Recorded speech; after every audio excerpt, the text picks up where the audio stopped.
नमस्ते यहाँलाई आज पनि मैले एउटा राम्रो घडेरी बिक्रीमा लिएर आएको छु। ठ्याक्कै अहिले हामी इटेरी 5 मा छौँ। इटेरी 5 ठ्याक्कै काव्य बाटिकादेखि पश्चिमतिर छौँ। लगभग 100 मिटर 150 मिटरको डिस्टेन्समा पश्चिम अगाडि देखिएको काव्य बाटिका, त्यहाँबाट 150 मिटर पश्चिमतिर छौँ।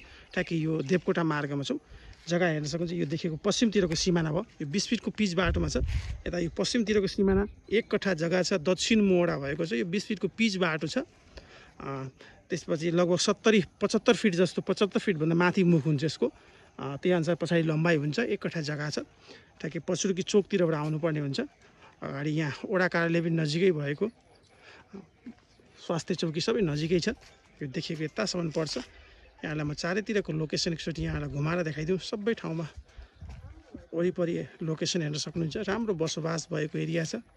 यदि यहाँहरू इन्ट्रेस्टेड हुनुहुन्छ, यसको पुरा भिडियो हेर्न चाहनुहुन्छ भने real estate Nepal Bhuwan Thapa YouTube च्यानलमा यसको पुरा भिडियो हेर्न, डिटेल्स, कन्ट्याक्ट प्राइस सबै त्यहाँबाट पाउन सक्नुहुनेछ। पछुर्की चोकदेखि यहाँसम्म लोकेसन सहितको भिडियो हुनेछ। युट्युबमा गएर हेर्नु होला। थ्याङ्क यू, धन्यवाद।